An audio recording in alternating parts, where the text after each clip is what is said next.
I brought groceries to my son's house. I do that every Tuesday. The front door was unlocked. I let myself in like I always do. Set the bags on the kitchen counter. That's when I heard her voice. Upstairs. My daughter-in-law, talking to someone on the phone. I wasn't trying to listen, but then I heard my name. Poor thing, she said. She doesn't know what's coming. I stood there, still holding a bag of oranges. 5 years I'd been helping them, babysitting, cooking, paying for things they said they needed, and she called me a poor thing. I stayed quiet, listened to her laugh about my house, my accounts, their timing. I set the oranges down carefully, walked back to my car, and drove home in silence. If you're watching this, subscribe and tell me where you're watching from. I always love knowing. My name is Miriam. I'm 68 years old, and I'm about to tell you what happens when the people you trust most are planning to take everything you have. Wesley is my son, 41 years old. He married Estelle 6 years ago. Small wedding, courthouse ceremony, nothing fancy. They said they wanted to save money for a house. I thought that was smart, practical, the kind of financial decision I appreciated. Looking back, I should have seen it then, the first sign. But you don't suspect the people you love. You don't think your own son would marry someone who sees you as a mark. Wesley works in IT, makes decent money, around $95,000 a year. Estelle worked as a dental hygienist when they met. Quit after their first child was born. They have 2 kids now. Tyler is 4. Ava is 2. Beautiful children. I love them completely. That's why I helped. Why I've been helping for 5 years, because I wanted to make their lives easier. Wanted my grandchildren to have everything they needed. Every Tuesday I'd bring groceries, $200, $300 worth. Fresh produce, meat, snacks for the kids, whatever they needed. Every Thursday I'd babysit, all day, from 7 in the morning until 6 at night. So Estelle could have me time, so she could go to yoga, get her nails done, meet friends for lunch. I didn't mind. I loved spending time with Tyler and Ava, reading them stories, playing with blocks, being their grandmother. But it wasn't just groceries and babysitting. 2 years ago, their furnace broke. Middle of winter, $4,500 to replace. We don't have that kind of money right now, Wesley said. Credit cards are maxed. We're barely making ends meet. I'll cover it, I said. Can't have the babies freezing. Thanks, Mom. We'll pay you back. They never paid me back. Last year, their car died. Wesley's car. The transmission went out. $3,200 to fix. Mom, I hate to ask, but we're in a bind. I need the car for work, and we don't have the money. I'll take care of it. You're a lifesaver. We'll pay you back as soon as we can. They never paid me back. 3 months ago, Estelle mentioned they were behind on property taxes, $6,800. Risk of a lien on their house. We had some unexpected expenses, she explained. Tyler's preschool tuition went up. Ava needed specialists for her speech delay. It all added up. How much do you need? We hate to ask, but if you could help with the property taxes, we'd be so grateful. Just a loan. We'll pay you back. I wrote the check that day. They never paid me back. Add it all up, furnace, car, property taxes, plus 5 years of weekly groceries and incidentals, I'd given them over $100,000. I didn't mind. I'm comfortable. My late husband Gerald left me well provided for when he died 8 years ago. The house is paid off. Good retirement income, healthy savings and investments. I could afford to help, and they were family, my only family. So I helped. Gladly, without resentment, without keeping score. Until that Tuesday, until I heard what Estelle said. It was a normal Tuesday. I'd done my grocery shopping, bought all the things they liked. Organic milk because Estelle insisted. The expensive yogurt Tyler preferred. Fresh berries even though they were $8 a container. I drove to their house, a nice split level in a good neighborhood. 3 bedrooms, small yard. The kind of house young families aspire to. I pulled into the driveway, grabbed the grocery bags, 6 of them, heavy, but I managed. The front door was unlocked. That was normal. They knew I was coming. Estelle always left it unlocked on Tuesdays. I let myself in, called out, "It's me, I've got groceries." No response. The TV was on in the living room, some children's show, but no kids watching. I went to the kitchen, started unloading bags onto the counter. That's when I heard her, upstairs. Estelle's voice on the phone. "I know, Mom, I know, but we have to be patient." Pause. She was listening to whoever was on the other end. Poor thing, she doesn't know what's coming. I froze. Bag of oranges in my hand. Poor thing. Was she talking about me? The lawyer said it's completely legal, as long as Wesley is the primary caregiver when she can't manage anymore. Power of attorney transfers everything. My stomach dropped. I know it feels wrong, but she's old. She's going to need care eventually. Why should strangers get her money when we're the ones taking care of her? I set the oranges down, carefully, quietly. The house alone is worth $800,000, plus her accounts. The financial advisor said she has at least $1.2 million liquid, maybe more. She was laughing now, light, casual, like they were discussing a shopping trip. We've been playing the long game. 5 years of groceries and babysitting, making her feel needed. Wesley says she'd do anything for the kids. That's our leverage. I backed away from the counter, moved into the hallway, out of sight but still able to hear. The timing is perfect. She's starting to forget things. Wesley said she asked him the same question twice last week. We can use that. Start documenting. Build a case that she needs help managing her affairs. I wasn't forgetting things. I'd asked Wesley about Tyler's preschool schedule twice because he'd given me conflicting information. That wasn't memory loss. That was his confusion. But they were going to use it against me.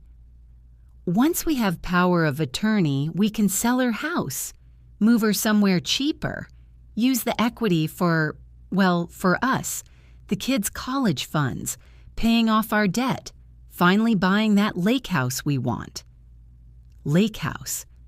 They were planning to take my house, my husband's house, the home we'd built together over 40 years, to buy a lake house. I know Wesley feels guilty sometimes, but I remind him, she's going to need care anyway. We're not stealing. We're just making sure we're compensated for the burden of taking care of her. Burden. I was a burden. Anyway, I should go. She'll be here soon with groceries. God, I can't wait until we don't have to pretend anymore. But for now, we smile and say thank you and let her think she's helping. Talk later. Footsteps. She was coming downstairs. I moved fast, quiet, back to the kitchen, grabbed the bag of oranges, pretended I'd just arrived. Estelle appeared in the doorway, smiled. That warm, grateful smile I'd believed was genuine. "Miriam, I didn't hear you come in. Thank you so much for the groceries. You're such a lifesaver." I looked at her. This woman I'd welcomed into my family, who I'd given over $100,000 to, who I'd babysat for so she could have me time. This woman who called me a poor thing, who was planning to take everything I had. "I can't stay today," I said, voice steady, calm. Something came up. "Oh, okay. Is everything all right?" "Fine. Just forgot I have an appointment." "Well, thank you for the groceries. You're so thoughtful. The kids will be so excited about the berries." The kids. She was using my grandchildren, using my love for them as leverage. You're welcome. I walked out, got in my car, drove away. In my rearview mirror, I saw Estelle standing in the doorway, waving, smiling, playing her part perfectly. I drove home. 20 minutes. Didn't cry, didn't scream, just drove in silence. When I got home, I sat in my car in the driveway for 10 minutes, trying to process. My son was planning to take everything from me, claim I was incompetent, get power of attorney, sell my house, put me somewhere cheap, use my money for himself. And his wife, the woman I'd helped, supported, given thousands of dollars to, was the mastermind. 5 years of being used, manipulated, played. I finally went inside, made tea, sat at my kitchen table. The same table Gerald and I had bought 30 years ago. The same table where we'd had breakfast every morning for decades, where we'd celebrated birthdays and holidays, where we'd built a life. And Wesley wanted to sell it so he could buy a lake house. I sipped my tea, let myself feel it, the betrayal, the hurt, the anger. Then I started planning. That evening, Wesley called. "Hey, Mom, Stell said you stopped by but couldn't stay. Everything okay?" "Fine. Just had an appointment I'd forgotten about." "Okay, just checking. You've seemed a little forgetful lately. Want to make sure you're all right."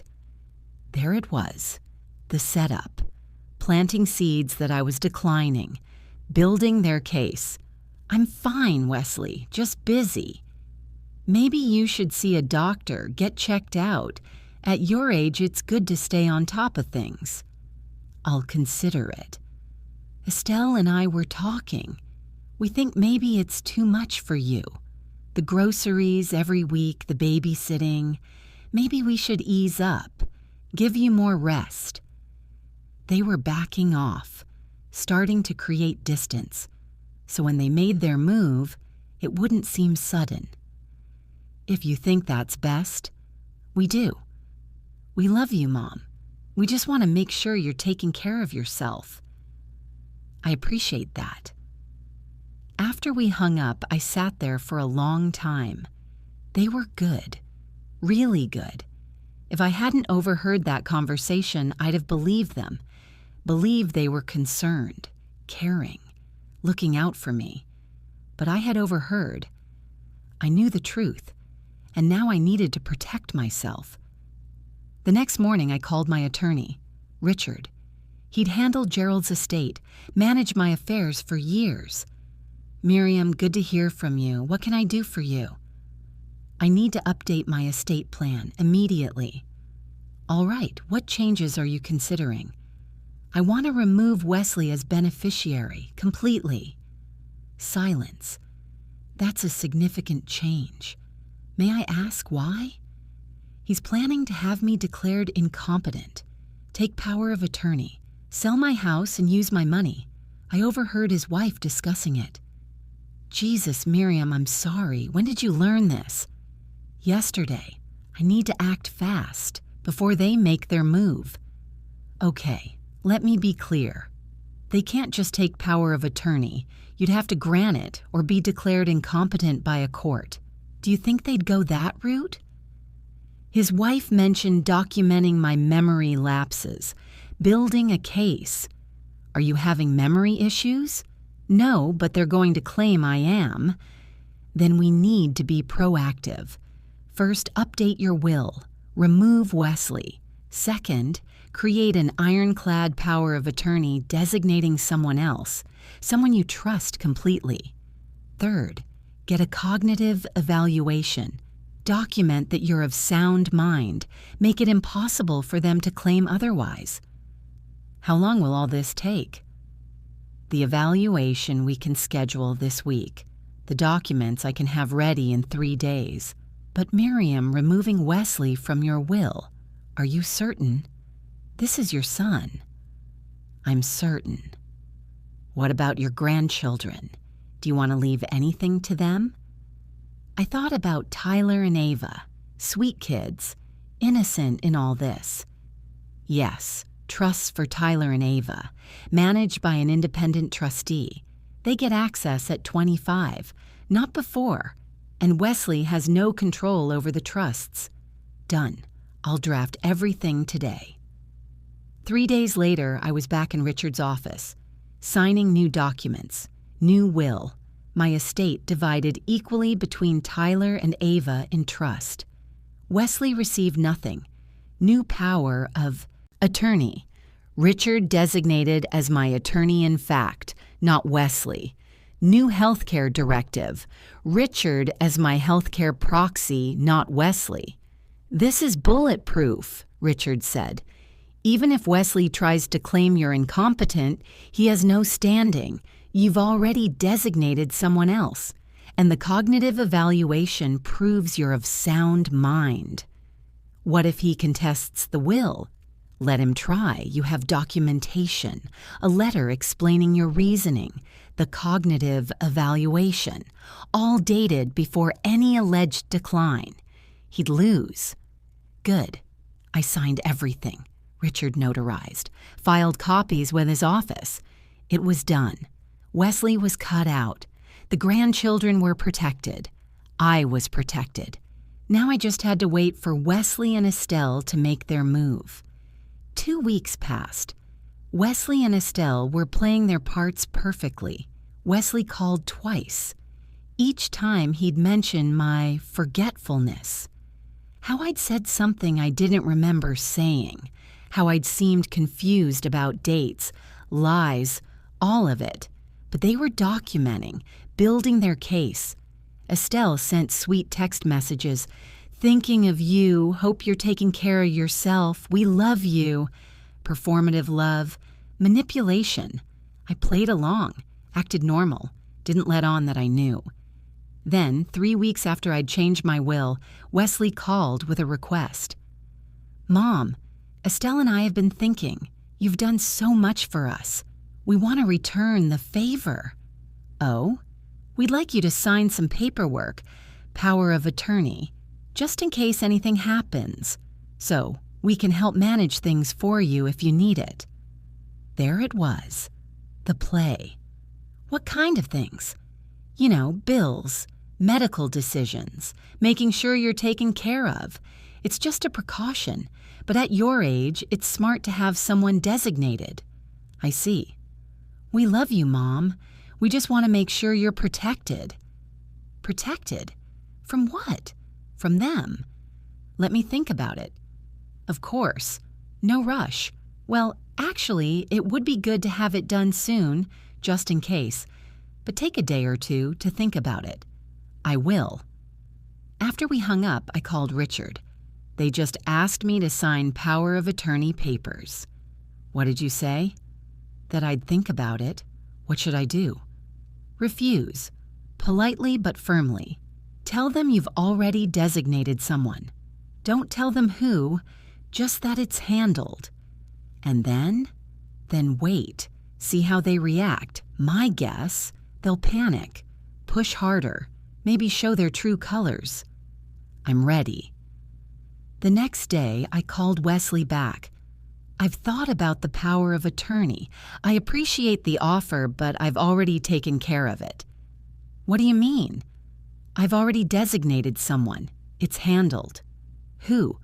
My attorney, Richard. Your attorney?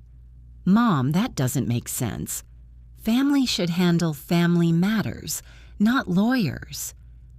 Richard has been handling my affairs for 20 years. I trust him. But we're your family. We should be the ones. Wesley, I've made my decision. I'm comfortable with it. Let's not argue about this. We're not arguing. I'm just concerned. This Richard guy, he's probably charging you, using you for his fees. We'd do it for free. It's done, Wesley. Please respect my decision. Silence. Then, fine. But Mom, I think you're making a mistake. You should have family in charge, not some lawyer who doesn't know you. Richard knows me very well, better than you might think.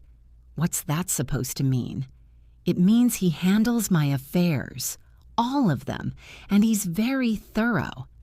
I let that sit. Let Wesley wonder what I meant. I have to go, I said. Take care. I hung up before he could respond. 2 days later, Estelle called. First time she'd ever called me directly.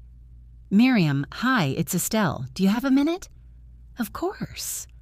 I wanted to talk to you about this power of attorney thing. Wesley is really worried. He thinks maybe you were confused when you signed those papers with your lawyer. I wasn't confused. Are you sure?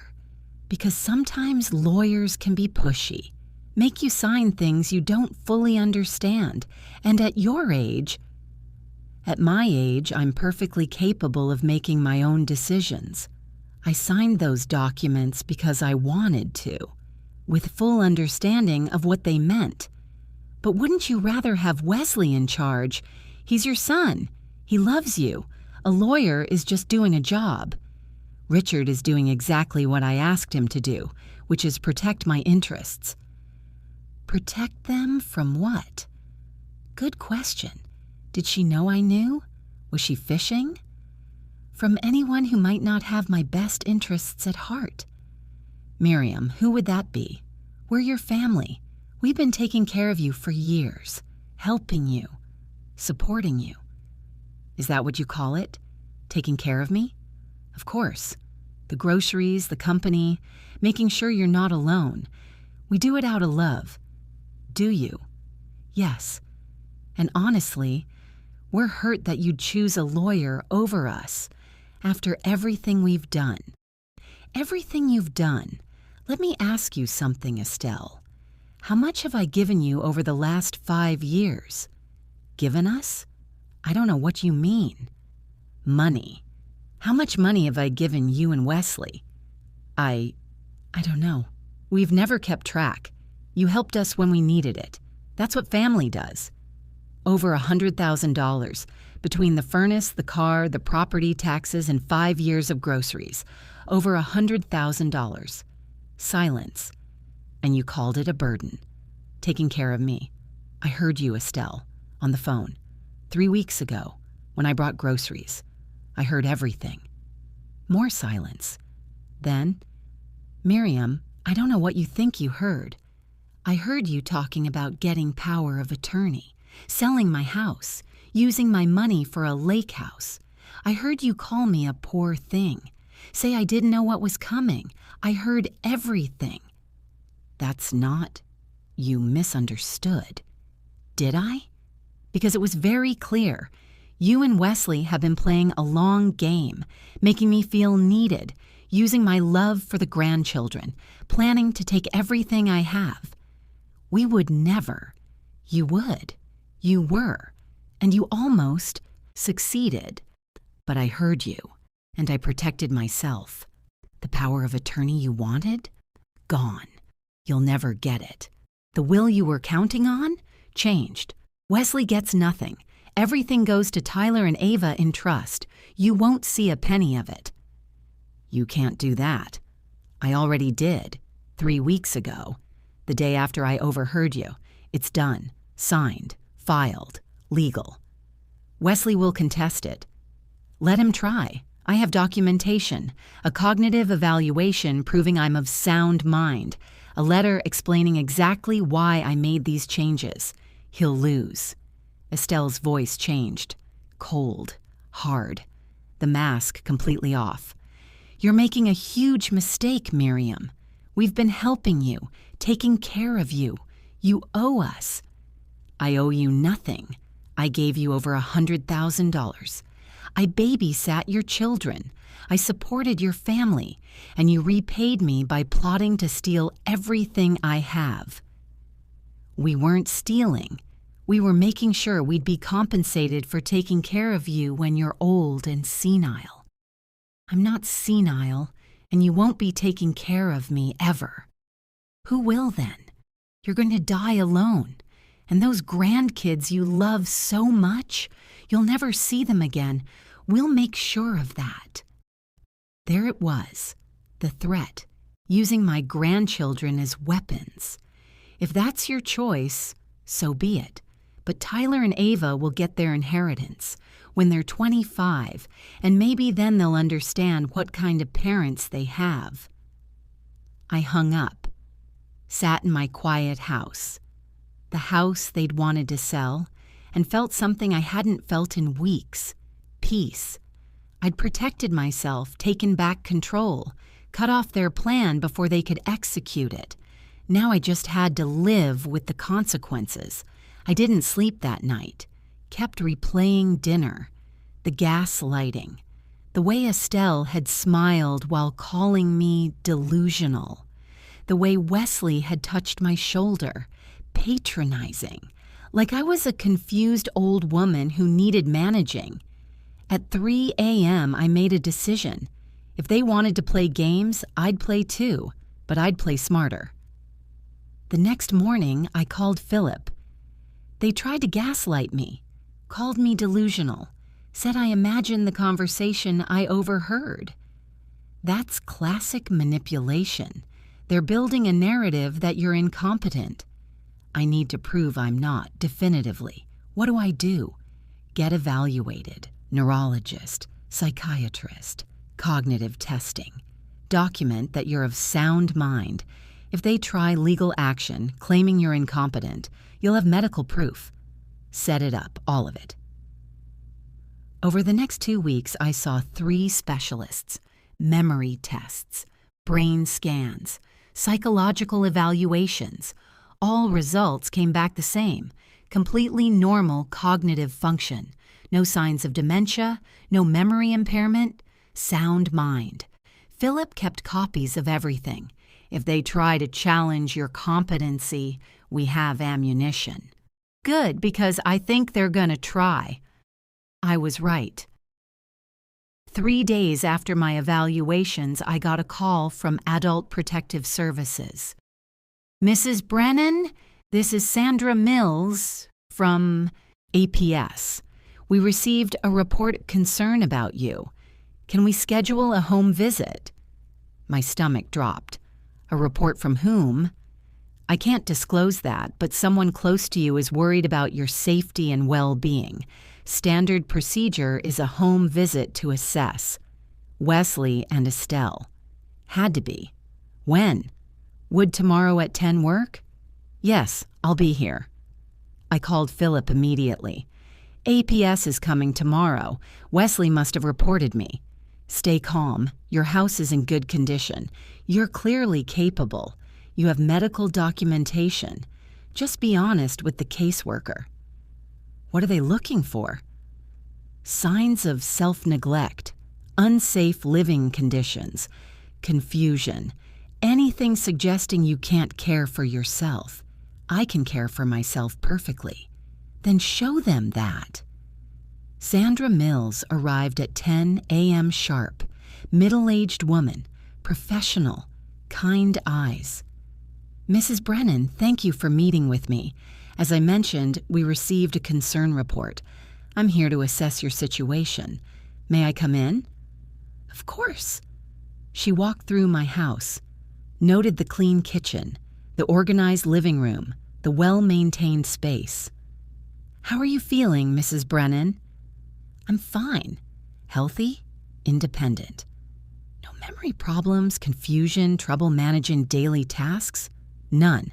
I manage my own finances, cook my own meals, drive, function completely independently. The report suggested you might be experiencing cognitive decline, that you've been having delusions, making accusations against family members. I'm not delusional. My son and his wife are attempting to manipulate me into giving them control of my finances. I overheard them planning it. When I confronted them, they tried to gaslight me, called me confused. Sandra wrote notes. That's a serious accusation. I have proof. Medical evaluations showing I'm of sound mind. Bank records showing a pattern of financial requests. Legal documentation protecting my assets. I showed her everything: the cognitive test results, the financial records, Philip's letters. She reviewed it all carefully. "Mrs. Brennan, from what I can see, you're clearly competent. Your home is well maintained. You're articulate and organized. I see no signs of self-neglect or cognitive impairment. So you'll close the case?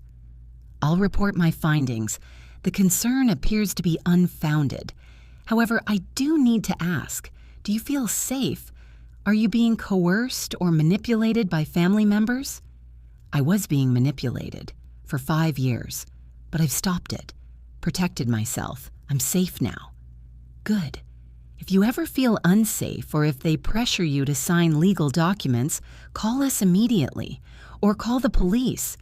Elder financial abuse is a crime. I understand, thank you. She left, filed her report, case closed, but I knew Wesley and Estelle wouldn't stop. 2 days later, Wesley showed up at my house, unannounced, again. I watched through the window. He was holding papers. He knocked. Persistent. I didn't answer. "Mom, I know you're home. I can see your car. Open the door. We need to talk." I stayed quiet. "Mom, this is ridiculous. You can't avoid me forever. I'm your son. Open the door." I waited, silent. After 5 minutes, he left, but he slid papers under the door before he went. I waited until his car was gone, then picked up the papers, legal documents, petition for guardianship. Wesley was filing to have himself appointed as my legal guardian, claiming I was unable to manage my own affairs due to cognitive decline. My hands shook as I read. He was trying to take legal control, force me into guardianship, take everything. I called Philip immediately. He's filed for guardianship, court hearing in 3 weeks. We'll fight it. With your medical records, he has no case. But Miriam, this is going to get ugly. Let it get ugly. I'm not letting him steal from me. The next 3 weeks were tense. Wesley and Estelle kept up appearances, left concerned voicemails. "Mom, we're just trying to help you. Why won't you talk to us? Mom, we love you. We're worried. Please call us back." All performance, all manipulation, building their case that I was isolating myself irrationally. I documented everything, every call, every voicemail, every attempt at contact, evidence that they were harassing me, not helping me. The guardianship hearing was held in probate court, small courtroom. Judge Williams presiding, present, me, Philip, Wesley, Estelle, Wesley's attorney. Wesley's attorney went first, painted a picture of a declining elderly woman, cited my sudden withdrawal from family, my accusations and paranoia, the APS report that had been filed. Mrs. Brennan has exhibited clear signs of cognitive impairment. She's isolated herself, made wild accusations against her son, refuses contact with family. We believe she's unable to safely manage her affairs and requires a guardian for her protection. Judge Williams looked at me. "Mrs. Brennan, how do you respond?" Philip stood. "Your Honor, Mrs. Brennan is here to testify on her own behalf. But first, I'd like to submit medical evidence." He handed the judge copies of all 3 evaluations: neurologist, psychiatrist, cognitive specialist, all dated within the last month. Judge Williams reviewed them carefully, thoroughly. These reports indicate no cognitive impairment, no memory issues, sound mental capacity. She looked at Wesley's attorney. "Your petition claims incompetence. These medical reports contradict that completely." "Your Honor, Mrs. Brennan may have performed well in controlled testing, but her real-world behavior suggests otherwise, such as withdrawing from family, making baseless accusations, refusing help." Judge Williams looked at me. "Mrs. Brennan, would you like to testify?" "Yes, Your Honor." I stood, calm, prepared. I'd practiced this with Philip. "Your Honor, I withdrew from my son and daughter-in-law because I overheard them planning to steal from me. I was delivering groceries, something I'd done every Tuesday for 5 years, when I heard my daughter-in-law on the phone. She was discussing how they'd been manipulating me, how they planned to get me to sign power of attorney, how they'd take my house and assets, how they'd put me in cheap assisted living.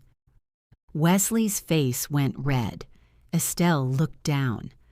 When I confronted them, they denied it, called me delusional, said I'd imagined the conversation. That's gaslighting, Your Honor. Classic elder abuse.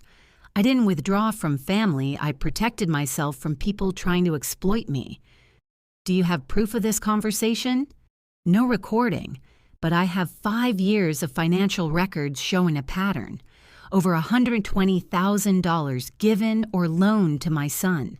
Constant requests for money. Behavior consistent with financial exploitation. Philip submitted the financial records, every check, every transfer, every request Wesley and Estelle had made. Judge Williams reviewed them. Her expression hardened. "Mr. Brennan, you've received over $120,000 from your mother in 5 years," Wesley stammered. "She offered, we were going through hard times, and you're now claiming she's incompetent after accepting significant financial help? I'm concerned about her well-being. You're concerned about your inheritance." Judge Williams set down the papers. "Mrs. Brennan appears to be of sound mind. She's taken appropriate steps to protect her assets. She's undergone recent medical evaluations, all of which confirm her competency. This petition appears to be an attempt to gain control of her finances against her will." She looked at Wesley, stern. "Petition denied. Mrs. Brennan retains full autonomy. And Mr. Brennan, if you file frivolous petitions like this again, I'll sanction you. Do you understand?" "Yes, Your Honor." This court is adjourned. Philip and I walked out together.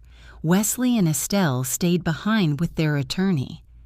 "That went well," Philip said. "You did great on the stand." "What happens now?" "They can't file again without new evidence. You're protected. Legally, they have no recourse. Will they try something else?" "Maybe, but you're documented, protected. They'd be foolish to keep pushing." I didn't hear from Wesley for 2 weeks. No calls, no visits, nothing. I thought maybe he'd given up, accepted defeat, moved on. Then my neighbor Alice called. "Miriam, I thought you should know. There was someone taking photos of your house yesterday. A man with a camera, walking around your yard, taking pictures of the windows, the roof, the exterior." "What did he look like?" "50s, professional looking.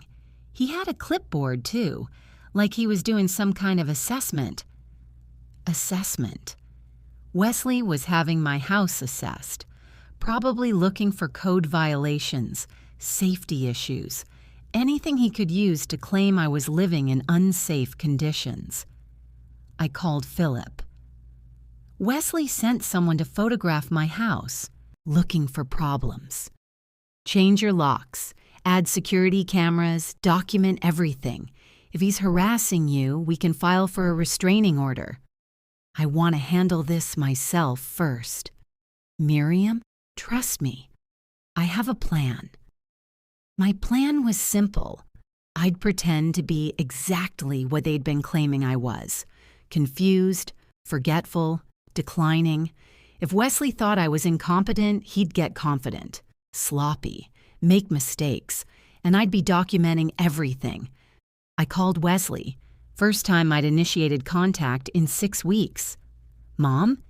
He sounded surprised. Wesley, hi, honey, I wanted to apologize. For the hearing, for everything.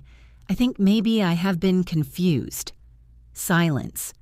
Then, Mom, are you okay? I don't know. I've been having trouble remembering things. Where I put my keys, what day it is. I'm worried. I could hear the excitement in his voice. Maybe you should see a doctor. I already did. They said everything was fine, but I don't feel fine. Maybe you need a second opinion. We could take you, help you get checked out properly. That would be nice. I don't like going to doctors alone. Of course. We'll set something up. Are you home this week? Every day. I don't go out much anymore. I get confused.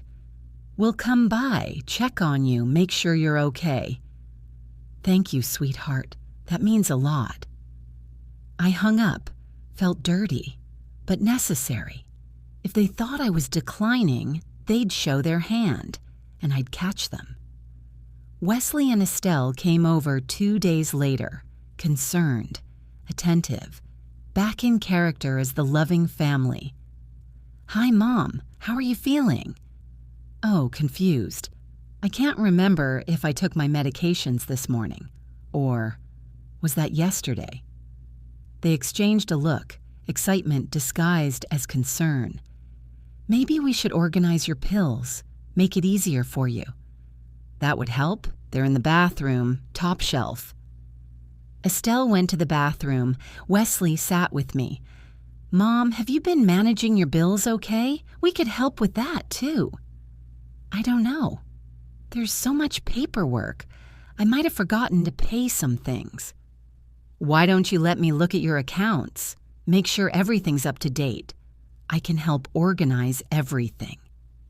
There it was, the ask. I don't know, Wesley. That seems like a lot of work for you. It's no trouble. I'm your son. I want to help. Do you have your account information somewhere? In my desk, but I can't remember the passwords.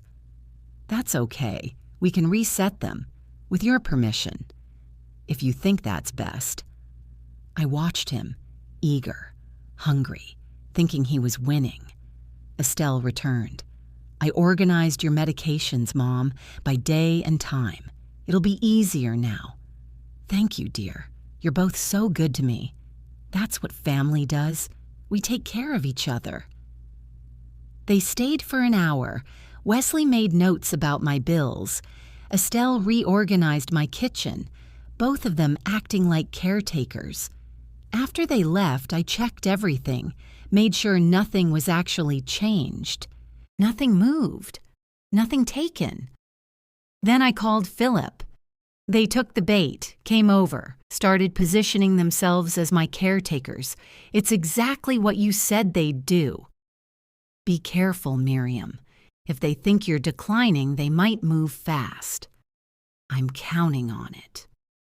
Over the next 2 weeks, I played my role perfectly. Confused, forgetful, dependent. I called Wesley about simple things. I can't remember how to work the TV remote. Did I tell you about this doctor's appointment or did I imagine it? I think I forgot to pay my electric bill. Each time he responded with false concern. Each time he positioned himself as essential to my well-being. And each time I recorded the conversations, documented the manipulation. 3 weeks into my performance, Wesley came over with papers. Mom, we need to talk about something important. Estelle and I have been thinking. You need help, real help, and we want to make sure you're protected. Protected from what? From confusion, from making mistakes, from people who might take advantage of you. Like who? Like scammers, or someone who might manipulate you. We think it's time to set up power of attorney, just in case you need help making decisions. There it was, the moment I'd been waiting for. Power of attorney? It means I can help you with legal and financial decisions, but only if you need help. You'd still be in control. This is just a safety net. I don't know. Mom, look at the last few weeks. You've been forgetting things, getting confused. What if something happens and you can't make decisions? What if you have a medical emergency? I need to be able to help you. I suppose that makes sense. It does, and I've already had the documents prepared. We just need your signature. He pulled out papers, power of attorney forms, already filled out. Just waiting for my signature. Where do I sign? Here and here. He pointed to signature lines. I picked up the pen, held it over the first signature line, then I set it down. Actually, Wesley, I don't think I will. His face changed. What? I'm not signing power of attorney. I'm not giving you control of my finances. I'm not as confused as you think I am. Mom, you've been forgetting things. I haven't forgotten anything. I've been testing you, seeing if you'd take advantage of a supposedly declining mother. And you did. You brought power of attorney documents, already prepared, ready for me to sign, just like Estelle talked about on the phone 6 weeks ago. I don't know what you're talking about. Yes, you do. I heard her, planning this. And I've spent the last 3 weeks documenting your attempts to manipulate me. Every conversation, every fake concern, every time you positioned yourself as my savior. I have recordings, Wesley. His face went white. Recordings? Every phone call for the last 3 weeks, recorded, documented proof of your manipulation. That's illegal. Actually, in this state, single-party consent is legal. I can record conversations I'm part of, and I did, every single one. Estelle appeared in the doorway. What's going on? Your plan failed, I said simply. I know what you've been trying to do. I've protected myself. And if you ever try anything like this again, I'll file criminal charges. Elder financial abuse, attempted fraud, exploitation, all of it. Wesley stood. Mom, you don't understand. I understand perfectly. You spent 5 years gaining my trust, taking my money, setting up your final play. But I caught you, and now it's over. We're your family. Family doesn't steal. Family doesn't manipulate. Family doesn't try to exploit vulnerable people. You're not my family anymore. You're criminals who got caught. Mom, leave now and don't come back. What about Oliver and Emma? You should have thought about them before you tried to steal from their grandmother. Leave. They left. Wesley clutching his unsigned power of attorney documents. Estelle crying. I closed the door, locked it, leaned against it. It was over. I filed a police report the next day, provided recordings, financial records, everything. The detective assigned to the case was sympathetic, but realistic. Mrs. Brennan, this is clear attempted exploitation, but prosecution is difficult. They'll claim they were just trying to help you, that their intentions were good. So they get away with it? Not entirely. We'll interview them, put this on record. If they try anything again, with you or anyone else, we have documentation. It's a deterrent. But no charges? Not unless you want to push for it. But think carefully. That's your son. Criminal charges would destroy his career, his life. I thought about it, about Wesley as a child, about the man he'd become, about whether I wanted to destroy him completely. No charges, just the report, the documentation, the warning. Fair enough. Wesley and Estelle were interviewed by police, warned, put on notice. After that, they moved away, out of state. Wesley got a job in another city, started over somewhere new. I didn't hear from them for 6 months. Then I got a letter, handwritten, from Wesley. Mom, I don't expect you to forgive me. I don't deserve forgiveness. What Estelle and I did was unforgivable. We took advantage of your trust, your generosity, your love. We treated you like a resource instead of a person, like a bank account instead of a mother. I can make excuses. Say we were under financial pressure. Say Estelle convinced me. Say I didn't realize how far it had gone. But those are lies. I knew what I was doing. I chose to do it. The police interview was a wake-up call. Hearing them lay out what we'd done, calling it exploitation, abuse, attempted fraud, made me see clearly for the first time in years. I've destroyed our relationship. I know that, and I don't expect to repair it. But I want you to know I'm sorry. Truly sorry. Not because I got caught, but because I hurt you, used you, betrayed you. Oliver and Emma ask about you. I don't know what to tell them. How do I explain that Grandma isn't in their lives because Daddy tried to steal from her? I'm getting help, therapy, trying to understand how I became someone who could do what I did, trying to be better, for my kids, if nothing else. I don't expect a response. I don't deserve one. I just wanted you to know that I see what I did, and I'm sorry. Wesley. I read the letter 3 times, felt nothing. Not anger, not sadness, not forgiveness, just nothing. I filed the letter away, didn't respond. It's been 2 years now. I'm 70, living independently, managing my own finances, healthy, strong, capable. My estate is locked down tight, trust established. Oliver and Emma as beneficiaries, independent trustee managing it until they're 30. Wesley gets nothing. Estelle gets nothing. Just the grandchildren, innocent in all of this. I hope Wesley's letter was genuine. Hope he's actually getting help, becoming better. But I don't trust him, can't trust him, won't ever trust him again. Trust once broken can't be repaired. Not completely. There's always a crack, always a doubt. I've built a good life without them.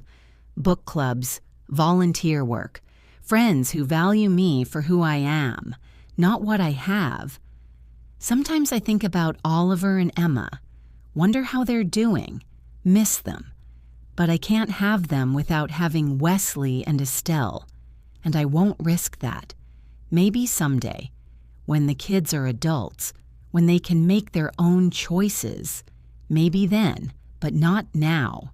For now, I'm protecting myself, my assets, my peace of mind, because I learned the hard way that family doesn't mean safety, blood doesn't mean trust, and sometimes the people who claim to love you are the ones who'll hurt you most. Wesley and Estelle saw me as a poor thing, someone who didn't know what was coming. They were wrong. I knew exactly what was coming, and I stopped it. What would you do if this happened to you? Tell me in the comments. I always read them, and don't forget to like and subscribe for more true life stories like mine.